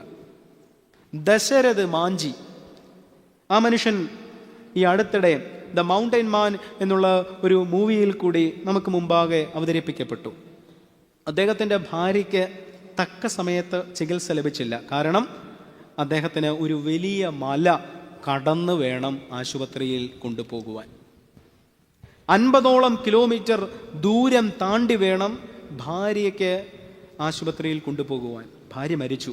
അദ്ദേഹം നിയോഗമേറ്റെടുക്കുകയാണ്, ഒരു പാത വെട്ടി ഒരുക്കണം. 22 വർഷം പരിശ്രമിച്ച് 50 കിലോമീറ്റർ ദൂരം പോകേണ്ടിയിരുന്നത് 15 കിലോമീറ്റർ ദൂരമായി ചുരുക്കി മലയിൽ കൂടി ഒരു പാത രൂപപ്പെടുത്തി. അതുകൊണ്ട് ദശരഥ് മാഞ്ചി എന്ന് പറയുന്ന മനുഷ്യൻ ലോകത്തിന് മുമ്പാകെ അർത്ഥവത്തായ സാക്ഷ്യമായി നിലകൊള്ളുകയാണ്. നമ്മുടെ പിതാക്കന്മാർ, സഭാചരിത്രകാരന്മാർ, ജൂൺ മാസം 16-ാം തീയതി നമ്മൾ ഓർക്കുന്ന സഭാചരിത്രകാരനായ ഇസഡം പാറേട്ട്, കോട്ടയം ഭദ്രാസന മെത്രാപ്പോലിത്തയായിരുന്ന പാറേട്ട്, മാത്യു സീവാനിയോസ് തിരുമേനിയുടെ സഹോദരൻ. അദ്ദേഹത്തിന് 70 കഴിഞ്ഞപ്പോഴാണ് സഭാചരിത്രം ഒന്ന് എഴുതിയേക്കാം എന്ന ആഗ്രഹം ഉണ്ടാകുന്നത്. അതുവഴി 10 വാല്യങ്ങളായിട്ട് മലങ്കര സഭയുടെ ചരിത്രം, മാർത്തോമാ ശ്ലീഹ മുതൽ ഇങ്ങനെ സഭാപിതാക്കന്മാരുടെ എല്ലാം ചരിത്രം അദ്ദേഹം എഴുതി എത്ര മനോഹരമായിട്ട് ലോകത്തിന് മുൻപാകെ പങ്കുവെച്ചു. 70 വയസ്സ് കഴിഞ്ഞ ശേഷം വിശുദ്ധ കുർബാനയിൽ നാം ചൊല്ലുന്ന ഹൂത്തോമകൾ അതൊക്കെ രൂപപ്പെടുത്തിയ പരിശുദ്ധ ഔഗേൻ പ്രഥമൻ കാതോലിക്ക ബാബ തിരുമേനിയും ഏറെ വാർദ്ധക്യത്തിലാണ് ഈ ഉത്തരവാദിത്തങ്ങളൊക്കെ ഏറ്റെടുക്കുന്നത്. പക്ഷെ സുറിയാനിയിൽ ആദ്യമായിട്ട് തിരുമേനി ആ പാട്ടുകളൊക്കെ രചിച്ച് പിന്നീട് മലയാളത്തിലാക്കി. അതിനെ പിന്നീട് സഭാകവി CP ചാണ്ടി സാർ, ഓർക്കണം, അൽമായരായ മനുഷ്യർ, സഭാകവി CP ചാണ്ടി സാറ് ഇതൊക്കെ ഗദ്യരൂപത്തിൽ നിന്നും പദ്യരൂപത്തിലേക്ക് മാത്യൂസ് പ്രഥമൻ കാതോലിക്ക ബാവായുടെയും യൂഹാനോൻ സേവറസ് തിരുമേനിയുടെയും കോനാട്ട് അബ്രഹാം മൽപ്പാൻ്റെയും ഒക്കെ പിന്തുണയോടുകൂടി പാട്ടുകളാക്കിയപ്പോൾ നമുക്ക് എത്ര മനോഹരമായ പാട്ടുകൾ വിശുദ്ധ കുർബാനയ്ക്ക്, കൂദാശകൾക്ക്, പെരുന്നാളുകൾക്ക് ഒക്കെ ചൊല്ലാൻ കഴിയുന്നു. അവർ ചിട്ടപ്പെടുത്തി തന്നപ്പോൾ ഇന്ന് അത്രത്തോളം ഡെഡിക്കേറ്റഡ് ആയിട്ട് നമുക്ക് ഇരിക്കാൻ കഴിയുന്നില്ല, സമർപ്പിതരാകാൻ കഴിയുന്നില്ല. 1 മണിക്കൂർ നേരം ഒന്ന് വായിക്കണം. ഒരു നോവൽ തന്നു, 1 മണിക്കൂർ ഒന്ന് വായിക്കണം. അതിൻ്റെ ഇടയ്ക്ക് 10 ഫോൺ കോൾ വരും, 10 നോട്ടിഫിക്കേഷൻ വരും. നമ്മൾ പോയി അല്ലേ? മണിക്കൂറുകൾ ഒരു കാര്യത്തിന് വേണ്ടി സമർപ്പിതരാകാൻ നമുക്ക് കഴിയുന്നില്ല. ഡിസ്റ്റർബൻസ് ഉണ്ടാവുകയാണ്. പെട്ടെന്ന് നമ്മൾ അസ്വസ്ഥരാവുകയാണ്. നമ്മുടെ ശ്രദ്ധ പാളിപ്പോവുകയാണ്. മൾട്ടി ടാസ്കിങ്, ഒരു കാര്യം ചെയ്തുകൊണ്ടിരിക്കുന്നതിൻ്റെ ഇടയ്ക്ക് തന്നെ പല കാര്യങ്ങൾ ചെയ്യുന്നു. നമ്മളങ്ങനെ ചെയ്യാറില്ലേ? നമ്മൾ കാർ ഓടിക്കുമ്പോൾ തന്നെ ആളുകളോട് ഫോണിൽ കൂടെ സംസാരിക്കും. നമ്മൾ അയൺ ചെയ്തുകൊണ്ടിരിക്കുന്നതിൻ്റെ ഇടയ്ക്ക്, തുണി ഇങ്ങനെ അയൺ ചെയ്യുന്നതിൻ്റെ ഇടയ്ക്ക് തന്നെ പ്രസംഗം കേൾക്കും. നമ്മൾ കുക്ക് ചെയ്തുകൊണ്ടിരിക്കുന്നതിൻ്റെ ഇടയ്ക്ക് തന്നെ ഫോണിൽ സംസാരിക്കും. കുട്ടികളൊക്കെ പഠിക്കുന്നതിൻ്റെ ഇടയ്ക്ക് തന്നെ പാട്ട് കേൾക്കും. ഞാൻ അത്ഭുതപ്പെട്ടിട്ടുണ്ട്. മാത്സ് 1+1 = 2, a+b² = a²+, ഇതിൻ്റെ ഇടയ്ക്ക് പാട്ടും കേൾക്കുന്നുണ്ട്. എങ്ങനെയാണ് ഇത് ഒക്കുന്നത്? Multi tasking. അതിൻ്റെ ലോകത്ത് നമ്മൾ ഒരു കാര്യത്തിന് പൂർണ്ണമായി സമർപ്പിക്കുവാൻ നമ്മളെ കൊണ്ട് കഴിയുന്നില്ല. നമുക്കിന്ന് ചാറ്റ് ബോട്ടുകളുണ്ട്. നമുക്ക് എന്ത് സംശയമുണ്ടെങ്കിലും നമ്മൾ എൻസൈക്ലോപീഡിയ ബ്രിട്ടാനിക്ക ഒന്നും അല്ല പോയി നോക്കുന്നത്, ഇങ്ങനെ മറിച്ചൊന്നുമല്ല. നമ്മൾ ജെമിനിയോട് ചോദിക്കും, ജെമിനി, ഈ അച്ഛൻ പറഞ്ഞതൊക്കെ ശരിയാണോ? നമ്മൾ അന്വേഷിക്കുന്നില്ലല്ലോ. നമുക്കെല്ലാം വിരൽത്തുമ്പിൾ ഇങ്ങനെ ലഭ്യമായിക്കൊണ്ടിരിക്കുകയാണല്ലോ, അല്ലേ? ജെമിനി എങ്ങനെയാണ് സാമ്പാർ ഉണ്ടാക്കുന്നത്? ജെമിനി ഇങ്ങോട്ട് പറഞ്ഞു തരും. ജെമിനി എന്ന് പറഞ്ഞ ആരും രമണിയാണ്, അങ്ങനെ ആരെങ്കിലും സ്ത്രീകളുടെ പേരാണ് അച്ഛൻ പറഞ്ഞതെന്ന് നിങ്ങൾക്ക് അറിയാമല്ലോ. ഇന്ന് എല്ലാവരും ഉപയോഗിക്കുന്നല്ലോ. 90-95 വയസ്സുള്ളവരൊക്കെ ഇത് ഉപയോഗിക്കുകയാണ്. എല്ലാവരും ഇത് ഉപയോഗിക്കുകയാണ്. ലൈബ്രറിയിൽ കുത്തിയിരുന്ന് പഠിച്ച് നോട്ടുകൾ എഴുതി ആരും തയ്യാറാകുന്നില്ല. എല്ലാവരും വോയിസ് ടൈപ്പിംഗ് അല്ലേ? അങ്ങനെ ഒരു ലോകത്ത് സമർപ്പിതരാകാൻ നമുക്ക് കഴിയുന്നില്ല. കുടുംബജീവിതത്തിൽ, ഇടവക ശുശ്രൂഷയിൽ സമർപ്പിതരാകാൻ കഴിയുന്നില്ല. നമ്മൾ ഇങ്ങനെ അലസ മനോഭാവത്തോടുകൂടെ മുന്നോട്ട് പോവുകയാണ്. അപ്പോഴാണ് ഇവിടെ ഈ ദാസൻ നിലകൊള്ളുന്നത്. ദാസൻ പറയുകയാണ്, ഞങ്ങൾ പ്രയോജനമില്ലാത്ത ദാസന്മാർ, ചെയ്യേണ്ടുന്നതേ ചെയ്തിട്ടുള്ളൂ, പറഞ്ഞതേ ചെയ്തിട്ടുള്ളൂ എന്ന് പറയുമ്പോൾ ചെയ്ത് കഴിഞ്ഞു. He did it. ചെയ്തു കഴിഞ്ഞിരിക്കുന്നു. അത് സമർപ്പണത്തിൻ്റെ സൂചനയാണ്. ദൈവം നമുക്ക് നൽകിയിട്ടുള്ള ഈ ക്രിസ്തീയമായ ദൗത്യം, നിയോഗം, കൽപ്പനകൾ അത് ഫലപ്രദമായി 100% പെർഫെക്ഷനോടുകൂടെ ചെയ്യുവാൻ ശ്രമിച്ചുകൊണ്ടേയിരിക്കുക. നമ്മളെ കൊണ്ട് ഒക്കുമോ എന്നറിയത്തില്ല, ബട്ട് ഡു ഇറ്റ്. തയ്യാറാവുക, ശ്രമിച്ചുകൊണ്ടേയിരിക്കുക എന്ന ഓർമ്മപ്പെടുത്തൽ ഇവിടെയുണ്ട്. കർത്താവിൻ്റെ ഒപ്പം കൂടെ നടന്നു എന്ന് പറഞ്ഞിട്ട് കാര്യമില്ല. യൂദായെ പോലെ ചിലപ്പോൾ നമ്മൾ വീണുപോകും. കൂടെ നടന്നു, എല്ലാം കണ്ട് മനസ്സിലാക്കി, പക്ഷേ ചില വെള്ളി നാണയങ്ങൾക്ക് വേണ്ടി കർത്താവിനെ ഒറ്റുകൊടുക്കുന്നവരാകരുത്. അങ്ങനെ ആകാതിരിപ്പാൻ നമ്മൾ സമർപ്പിതരാകണം. അതുകൊണ്ട് 3ാമത്തെ തലം, സമർപ്പണത്തിൻ്റെ തലം, നമുക്ക് പ്രാർത്ഥിക്കാനുള്ളത്, ദൈവമേ, നിന്റെ ഹിതം പൂർണ്ണതയിൽ നിർവഹിപ്പാൻ ഞങ്ങൾക്ക് സമർപ്പണം നൽകണമേ, അല്ലെങ്കിൽ ഞങ്ങളെ സമർപ്പിതരാക്കണമേ. സന്യസ്തരെക്കുറിച്ചും വൈദികരെക്കുറിച്ചുമുള്ള മനോഹരമായ ഒരു വാക്ക് സമർപ്പിതർ എന്നാണ്. സമർപ്പിതർ, സന്യസ്തർ സമർപ്പിതരാകണം. കാരണം അവർക്ക് നൽകിയിരിക്കുന്ന ബ്രഹ്മചര്യം, ദാരിദ്ര്യം, അനുസരണം എന്നീ ത്രിവിധങ്ങൾ അത് കൃത്യമായിട്ട് പാലിക്കുന്നവരാകണം സന്യസ്തർ. അതുകൊണ്ട് അവരെ വിളിക്കുന്നത് സമർപ്പിതർ. ഞങ്ങൾ വൈദികർക്ക് ദൈവത്തിൻ്റെ സന്നിധിയിൽ ശുശ്രൂഷ ചെയ്യുക, ജനത്തിന് വേണ്ടി ശുശ്രൂഷ ചെയ്യുക, അടുത്ത തലമുറയെ വാർത്തെടുക്കുന്നതിനുള്ള നിയോഗം ഏറ്റെടുക്കുക. സമർപ്പിതർ. അധ്യാപകർ സമർപ്പിതരാണ്. അധ്യാപകർ നല്ലതുപോലെ പഠിപ്പിച്ചില്ല എങ്കിൽ അടുത്ത തലമുറ പോകും. രാഷ്ട്രീയ മേഖലകളിലുള്ളവർ നല്ലതുപോലെ ഭരിച്ചില്ല എങ്കിൽ നമ്മുടെ റോഡുകളും എല്ലാം കുളമായിട്ട് കിടക്കും. ഈ ജനം അവർക്ക് കഴിയുന്ന വിധത്തിലൊക്കെ പോകും. അതുകൊണ്ട് രാഷ്ട്രീയക്കാർ സമർപ്പിതരാണ്. കുടുംബസ്ഥർ ദൈവസന്നിധിയിൽ ഏറ്റെടുത്തിരിക്കുന്നതാണ്. എൻ്റെ കുടുംബം ഞാൻ ഭംഗിയായിട്ട് നോക്കും, സമർപ്പിതരാണ്. അപ്പം സമർപ്പണം അത് വളരെ സുപ്രധാനമാണ്. തലതൊടുന്ന ആൾ, സ്പോൺസർ അല്ലെങ്കിൽ ഗോഡ് ഫാദർ, ഗോഡ് മദർ സമർപ്പിതരാണ്. ഞങ്ങൾ ഏറ്റെടുത്തിരിക്കുന്നു, ഞങ്ങൾ ഈ കുഞ്ഞുങ്ങളെ വളർത്തും എന്ന് ഏറ്റെടുത്തിരിക്കുന്നവരാണ്. ഏറ്റെടുത്തവർ, നേഴ്സുമാർ, ഡോക്ടേഴ്സ് എല്ലാവരും സമർപ്പിതരാണ്. അതുകൊണ്ട് നമുക്ക് വേണ്ടുന്നത്, ദൈവമേ ഞങ്ങളെ സമർപ്പിതരാക്കണമേ, അല്ലെങ്കിൽ സമർപ്പണത്തിൻ്റെ വില, മൂല്യം മനസ്സിലാക്കുന്നവരാകണമേ. അതുകൊണ്ട് നമുക്ക് പ്രാർത്ഥിക്കാം. മൂന്നാമത്തെ പ്രാർത്ഥന സമർപ്പണത്തെ സംബന്ധിച്ചിട്ടുള്ളതാണ്. കണ്ണുകളടയ്ക്കാം, പ്രാർത്ഥിക്കാം. ദൈവമേ, നിന്റെ ഹിതം പൂർണ്ണതയിൽ നിർവഹിപ്പാൻ ഞങ്ങളെ സമർപ്പിതരാക്കണമേ. ദൈവമേ, നിന്റെ ഹിതം പൂർണ്ണതയിൽ നിർവഹിപ്പാൻ ഞങ്ങളെ സമർപ്പിതരാക്കണമേ. ആ 3 വാക്കുകൾ നിങ്ങൾ ഓർക്കുന്നുണ്ടായിരിക്കും. ഒന്നാമത്തെ വാക്ക് സൗമ്യത, രണ്ടാമത്തെ വാക്ക് സന്നദ്ധത, മൂന്നാമത്തെ വാക്ക് സമർപ്പണം, നാലാമത്തേത്. ഇവിടെ ഈ ദാസൻ പറയുകയാണ്, ഞാൻ പ്രയോജനമില്ലാത്ത ദാസൻ, ചെയ്യേണ്ടതേ ചെയ്തിട്ടുള്ളൂ, കൽപ്പിച്ചതേ ചെയ്തിട്ടുള്ളൂ.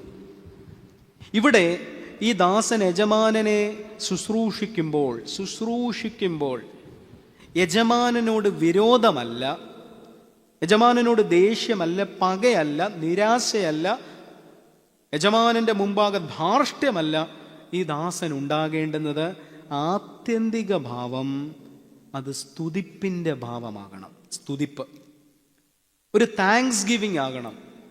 എനിക്കിങ്ങനെ ഒരു അവസരം കിട്ടിയല്ലോ, എനിക്കിങ്ങനെ ഒരു നിയോഗം ഏറ്റെടുക്കാൻ കഴിഞ്ഞല്ലോ, ഈ സമയം ഫലപ്രദമായി ചെലവഴിക്കുവാൻ എനിക്കിടയായല്ലോ, ദൈവമേ നിനക്ക് സ്തുതി.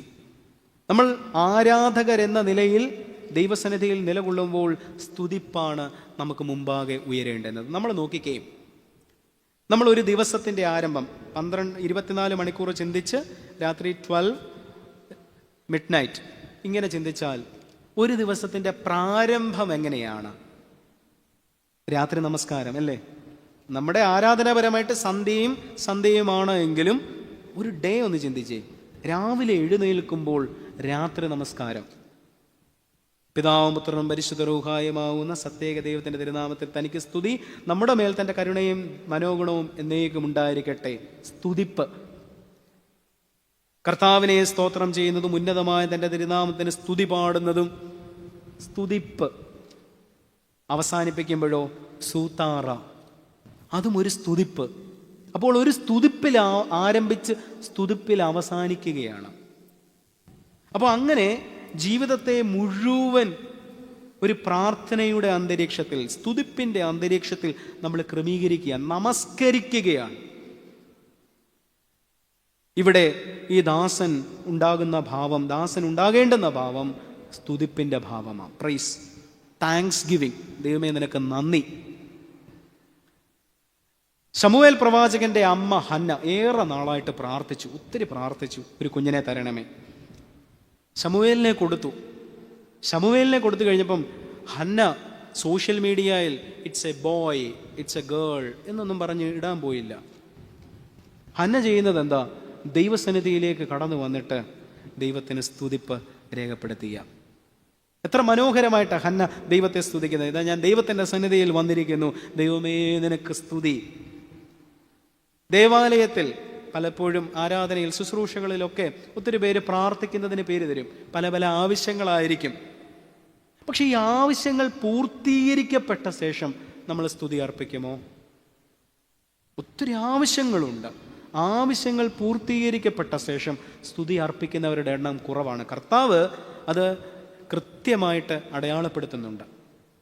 ലൂക്കോസ് എഴുതിയ സുവിശേഷം 17-ാമത്തെ അധ്യായം അതിൻ്റെ 15-16 വാക്യങ്ങളിൽ ഇത് കാണാം. ലൂക്കോസ് 17-ാമത്തെ അധ്യായം 15. കാരണം നമ്മളിപ്പോൾ ചിന്തിച്ചു കൊണ്ടിരിക്കുന്ന ഈ പ്രധാനപ്പെട്ട ചിന്താവിഷയത്തിനെ തുടർന്നുള്ള സംഭവമാണ്. 10 കുഷ്ഠരോഗികൾ സൗഖ്യം പ്രാപിച്ചു കഴിയുമ്പോൾ കർത്താവിൻ്റെ സന്നിധിയിലേക്ക് മടങ്ങി വന്ന് നന്ദി രേഖപ്പെടുത്തുന്നത് ആരാ? കർത്താവിൻ്റെ സന്നിധിയിലേക്ക് മടങ്ങി വന്ന് ദൈവമേ നിനക്ക് നന്ദി എന്ന് പറയുന്നത് ആരാ? അതൊരു ശമരിയാക്കാരനാണ്. മറ്റാരും വന്നില്ല. ഒരു ന്യൂനപക്ഷം മാത്രമാണ് ദൈവത്തിൻ്റെ സന്നിധിയിൽ ശരിയായിട്ട് സ്തുതിപ്പർപ്പിക്കുന്നത്, താങ്ക്സ് ഗിവിങ് നൽകുന്നത്. ബാക്കി എല്ലാവരും ആവശ്യക്കാരാ. ദൈവമേ അത് തരണമേ, ഇത് തരണമേ, അത് ചെയ്തു തരണമേ, ഇത് ചെയ്തു തരണമേ. ഇങ്ങനെ ആവശ്യക്കാരുടെ എണ്ണം കൂടുന്നു, സ്തുതിപ്പുകാരുടെ എണ്ണം കുറയുന്നു. ദാവീദ് രാജാവ് ഈ സ്തുതിപ്പിൻ്റെ മനോഹരമായ സങ്കീർത്തനം, 103-ാം സങ്കീർത്തനം, ദൈവത്തിൻ്റെ സന്നിധിയിൽ ദാവീദ് തനിക്ക് ലഭിച്ചിട്ടുള്ള എല്ലാ അനുഗ്രഹങ്ങൾക്കും സ്തുതി അർപ്പിക്കുകയാണ്. 103-ാം സങ്കീർത്തനം 1-2 വാക്യങ്ങൾ. എൻ മനമേ യഹോവയെ വാഴ്ത്തുക, എൻ്റെ സർവ്വ അന്തരംഗമേ, അതായത് ഞാൻ എൻ്റെ ഇന്നർ ബീയിങ് പൂർണ്ണമായിട്ട് ദൈവത്തിന് സമർപ്പിച്ചിട്ട് പറയുകയാണ്, എൻ്റെ സർവ്വ അന്തരംഗവുമേ അവൻ്റെ വിശുദ്ധ നാമത്തെ വാഴ്ത്തുക. എൻ മനമേ യഹോവയെ വാഴ്ത്തുക, അവൻ്റെ ഉപകാരങ്ങൾ ഒന്നും മറക്കരുത്. ഇവിടെ കൂടിയിരിക്കുന്നവർ, അവരിൽ ഭൂരിപക്ഷം, നമ്മൾ ഭൂരിപക്ഷവും മില്ലേനിയൽസോ അല്ലെങ്കിൽ അതിനേക്കാൾ പൂർവികരോ ആണ്.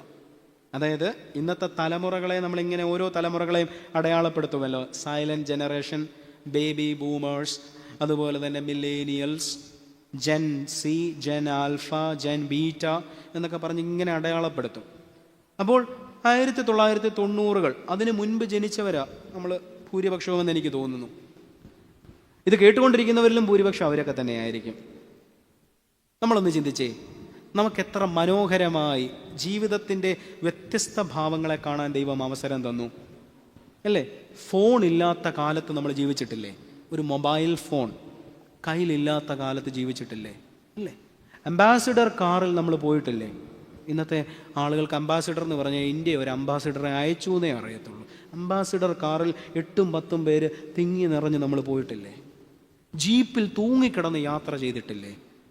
മണിക്കൂറുകൾ ബസ് സ്റ്റോപ്പിൽ ഇങ്ങനെ നിന്ന് കാത്തു നിന്ന് പോയിട്ടില്ലേ? പാടവരമ്പത്തുകൂടെ നടന്നിട്ടില്ലേ? രുചികരമായിട്ട് പല ഭക്ഷ്യപദാർത്ഥങ്ങൾ ചുട്ട് കഴിച്ചിട്ടില്ലേ? അൽഫാമും കുഴിമന്തിയും ഇന്നത്തെ തലമുറ ചുട്ട് കഴിക്കുമെങ്കിൽ നമ്മൾ അതല്ലാതെ പലതും ചുട്ട് കഴിച്ചിട്ടില്ലേ?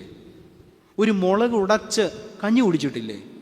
നല്ല ചമ്മന്തിയും മുളകും മാത്രമായിട്ട് എനിക്ക് തോന്നുന്നു മിക്കവാറും ഉള്ളവരൊക്കെ രുചി ഇങ്ങനെ ആസ്വദിക്കുന്നുണ്ട്. നല്ലതുപോലെ പലതും മണത്തിട്ടില്ലേ? അല്ലേ? പല രുചികരമായ കാര്യങ്ങളും കടയിൽ പോയി അങ്കിൾ ഇതേത് ഫ്രൂട്ടാണ് എന്ന് ചോദിക്കാതെ പലതും കല്ലെറിഞ്ഞ് നമ്മൾ താഴെ ഇട്ടിട്ടില്ലേ? ഇല്ലേ? അങ്ങനെ ഭക്ഷിച്ചിട്ടില്ലേ? വ്യത്യസ്തമായ അനുഭവങ്ങൾ ആസ്വദിപ്പാൻ നമുക്ക് ഇടയായിട്ടില്ലേ? അല്ലേ? രാവിലെ പത്രം എഴുന്നേറ്റിരുന്ന് വായിച്ചിട്ടില്ലേ? നോവലുകൾ പലതും നമ്മൾ വായിച്ചിട്ടില്ലേ? കവിത ചൊല്ലിയിട്ടില്ലേ? തറയിൽ ഇങ്ങനെ മണ്ണിൽ ഇങ്ങനെ എഴുതിയിട്ടില്ലേ? കത്തുകൾ ഭംഗിയായിട്ട് എഴുതി, അവിടെ സുഖം ഇവിടെ സുഖമെന്ന് വിശ്വസിക്കുന്നു, ദൈവം അനുഗ്രഹിക്കട്ടെ എന്ന് പ്രാർത്ഥിച്ച് കത്തുകൾ എഴുതിയിട്ടില്ലേ? അല്ലേ? ലീവ് ലെറ്റേഴ്സ്, എൻ്റെ കുട്ടി ഇന്നലെ ക്ലാസ്സിൽ വരാതിരുന്നത് പനി കാരണമാണ്, ദയവായി ടീച്ചർ അവധി അനുവദിക്കണം. ഇപ്പം ടീച്ചറിനോട് വാട്സാപ്പ്, ടീച്ചറെ കൊച്ചു വരത്തില്ല കേട്ടോ എന്ന് പറഞ്ഞ് പോവുകയല്ലേ? അല്ലേ? എത്ര മനോഹരമായി പല സത്യങ്ങളും കള്ളങ്ങളും പറഞ്ഞിട്ടുണ്ട് അല്ലേ? മതിലുകളില്ലാത്ത ലോകത്ത് നമ്മൾ ജീവിച്ചിട്ടില്ലേ? കിണറ്റിൽ നിന്ന് വെള്ളം കോരി നമ്മൾ കുടിച്ചിട്ടില്ലേ? അല്ലേ? സ്വിച്ച് ഇടുമ്പോൾ മുകളിൽ പോകാതിരുന്നിട്ടില്ലേ? വെള്ളം അങ്ങനെ പോകാത്ത കാലത്ത്. അതുപോലെ തന്നെ അടുപ്പിൽ ഊതി ഊതി ഊതി അതല്ലാതെ വെടി വെക്കുമ്പോൾ തീ കത്തുന്നതല്ലാതെ നമ്മൾ എത്ര കാലം ജീവിച്ചിട്ടുണ്ട് അല്ലേ? ഇപ്പോൾ വെടി വെക്കുമ്പോഴല്ലേ തീ കത്തി അല്ലേ? അങ്ങനെ ഒരു കാലത്താണ് നമ്മൾ ജീവിച്ചത്. അപ്പോൾ വ്യത്യസ്തമായ ജീവിതത്തിൻ്റെ വ്യത്യസ്തമായ അനുഭവങ്ങളെ കാണുവാനുള്ള ഭാഗ്യം ദൈവം നമുക്ക് തന്നിട്ടില്ലേ? ഈ പരുമലപ്പള്ളി, പഴയ പരുമലപ്പള്ളിയായിരുന്നപ്പം അവിടെ ഇരിക്കാൻ ഭാഗ്യം കിട്ടിയിട്ടില്ലേ? അതല്ലാതെ ഇത്രയും വലിയ പരുമലപ്പള്ളി അല്ലാതെ പഴയ പരുമലപ്പള്ളിയിൽ ഇരിക്കാൻ നമുക്ക് ഭാഗ്യം കിട്ടിയിട്ടില്ലേ? ഇല്ലേ? ഈ സൗകര്യങ്ങളൊന്നുമില്ലാത്തപ്പം ഇവിടെ ഇരിക്കാൻ ഭാഗ്യം ദൈവം തന്നിട്ടില്ലേ? അപ്പോൾ അതുകൊണ്ട് ദൈവമേ, വ്യത്യസ്തമായ അനുഭവങ്ങൾ ആസ്വദിപ്പാൻ, അനുഭവിക്കുവാൻ ഞങ്ങൾക്ക് ഇടയായതിനെ ഓർത്ത് ഞങ്ങൾ നിന്നെ സ്തുതിക്കുന്നു. ഈ ലോകത്ത് ജീവിക്കുവാൻ, നിന്റെ സന്നിധിയിൽ വരുവാൻ ഒക്കെ ഞങ്ങളെ നീ ഇടയാക്കിയതിനെ ഓർത്ത് ഞങ്ങൾ നിനക്ക് സ്തുതി അർപ്പിക്കുന്നു, സ്തോത്രം അർപ്പിക്കുന്നു. 1 തെസ്സലോനിക്ക ലേഖനം 5:18 1 തെസ്സലോനിക്ക ലേഖനം 5:18 പൗലോസ് പറയുന്നുണ്ട്, എപ്പോഴും സ്തുതി അർപ്പിപ്പീൻ, അതല്ലോ ദൈവത്തിന് നിങ്ങളെക്കുറിച്ചുള്ള ഹിതം. എപ്പോഴും ദൈവസന്നിധിയിൽ ദൈവമേ നിനക്ക് സ്തുതി, ഒന്ന് ജീവിക്കാൻ വരാൻ ഇടയായതിൽ ഞാൻ നിന്നെ സ്തുതിക്കുന്നു എന്ന് പറയുവാൻ ഇടയാകണം. യെരൂശലേം ദേവാലയത്തിൻ്റെ പ്രാരംഭമെല്ലാം ദാവീദ് രാജാവ് സംഭവിപ്പിച്ചു. നല്ല ഭംഗിയായിട്ട് യെരൂശലേം ദേവാലയം പണിയുന്നതിനുള്ള പ്രാഥമിക ക്രമീകരണങ്ങളെല്ലാം ചെയ്തു. ജനമെല്ലാം നേർച്ച കാഴ്ചകളൊക്കെ കൊണ്ടുവന്നു കഴിഞ്ഞിട്ട് ദാവീദ് രാജാവ് പറയുന്നതുണ്ട്, 1 ദിനവൃത്താന്തം 29 അതിൻ്റെ 13 മുതലുള്ള വാക്യങ്ങൾ. 1 ദിനവൃത്താന്തം 29 13 മുതലുള്ള വാക്യങ്ങൾ. ആകയാൽ ഞങ്ങളുടെ ദൈവമേ, എൻ്റെ കൂടെ അത് നിങ്ങൾ മനസ്സിൽ പറഞ്ഞുകൊള്ളണം. ആകയാൽ ഞങ്ങളുടെ ദൈവമേ, ഞങ്ങൾ നിനക്ക് സ്തോത്രം ചെയ്ത് നിന്റെ മഹത്വമുള്ള നാമത്തെ സ്തുതിക്കുന്നു. എന്നാൽ ഞങ്ങൾ ഇങ്ങനെ ഇത്ര മനഃപൂർവമായി ദാനം ചെയ്യേണ്ടുന്നതിന് പ്രാപ്തരാകുവാൻ ഞാൻ ആര്? എൻ്റെ ജനവും എന്തുള്ളൂ? സകലവും നിങ്കൽ നിന്നല്ലോ വരുന്നത്. നിന്റെ കയ്യിൽ നിന്ന് വാങ്ങി ഞങ്ങൾ നിനക്ക് തന്നതേ ഉള്ളൂ. ദൈവമേ, ഇതൊന്നും ഞങ്ങളുടേതല്ല, സകലതും നീ തന്നു, നിന്റെ സന്നിധിയിൽ സമർപ്പിക്കുന്നു. അപ്പോൾ സ്തുതിപ്പിൻ്റെ അന്തരീക്ഷവും ഉണ്ടാകണം. ഈ ദാസൻ പറയണം, ഞങ്ങൾ പ്രയോജനമില്ലാത്ത ദാസൻ, കൽപ്പിച്ചതേ ചെയ്തിട്ടുള്ളൂ, അല്ലെങ്കിൽ ചെയ്യേണ്ടുന്നതേ ചെയ്തിട്ടുള്ളൂ. ദൈവമേ, ഇങ്ങനെ ഒരു അവസരം എനിക്ക് തന്നല്ലോ, അതുകൊണ്ട് ഞാൻ നിനക്ക് സ്തുതി കരയറ്റുന്നു. 4-ാമത്തെ വാക്ക് സ്തുതിപ്പ്. നമുക്ക് ദൈവസന്നിധിയിൽ 4-ാമത്തെ പ്രാർത്ഥന ചൊല്ലാം. ആ പ്രാർത്ഥന ഇപ്രകാരമാണ്: ദൈവമേ നിനക്ക് സ്തുതി. ആ പ്രാർത്ഥന നമ്മുടെ ഉള്ളിൽ നിന്നും വരട്ടെ. ദൈവമേ നിനക്ക് സ്തുതി, ദൈവമേ നിനക്ക് സ്തുതി, ദൈവമേ നിനക്ക് സ്തുതി. നമുക്ക് 4 വാക്കുകൾ, ഞങ്ങൾ പ്രയോജനമില്ലാത്ത ദാസന്മാർ, ചെയ്യേണ്ടതേ ചെയ്തിട്ടുള്ളൂ എന്നുള്ള വളരെ മനോഹരമായ, വളരെ ചെറുതായ വേദവാക്യത്തിൽ നിന്നും കിട്ടുന്ന 4 വാക്കുകൾ. അത് ഈ കാലഘട്ടത്തിൽ അനിവാര്യമാണ്. എല്ലാവരും അവരവർക്ക് കിട്ടിയിട്ടുള്ള നേട്ടങ്ങൾ അത് ലോകമുമ്പാകെ പറഞ്ഞ് പ്രശസ്തരാകുവാൻ ശ്രമിക്കുമ്പോൾ ആ 4 വാക്കുകൾ: 1 സൗമ്യത, 2 സന്നദ്ധത, 3-ാമത്തത് സമർപ്പണം, 4-ാമത്തത് സ്തുതിപ്പ്. 4 പ്രാർത്ഥനകൾ. ദൈവമേ ഞങ്ങൾക്ക് സൗമ്യത നൽകണമേ, ദൈവമേ ഞങ്ങൾക്ക് സന്നദ്ധത നൽകണമേ, ദൈവമേ ഞങ്ങളെ സമർപ്പിതരാക്കണമേ, ദൈവമേ എന്നും നിന്റെ സന്നിധിയിൽ ഞങ്ങൾക്ക് നൽകിയിട്ടുള്ള എല്ലാത്തിനും നിനക്ക് സ്തുതി കരയറ്റുവാനിടയാക്കണമേ. ദൈവമേ നിനക്ക് സ്തുതി, ദൈവമേ നിനക്ക് സ്തുതി, ദൈവമേ നിനക്ക് സ്തുതി. ഈ സ്തുതിപ്പോടുകൂടെ നമ്മുടെ ജീവിതം മുന്നോട്ട് നയിക്കുമ്പോൾ മാത്രമേ നമുക്ക് ലഭ്യമായിട്ടുള്ള ഉത്തരവാദിത്തങ്ങൾ ഫലപ്രദമായി നിർവഹിച്ചു എന്ന് പറയുവാൻ കഴിയുകയുള്ളൂ. ദൈവം നമ്മെ അനുഗ്രഹിക്കട്ടെ.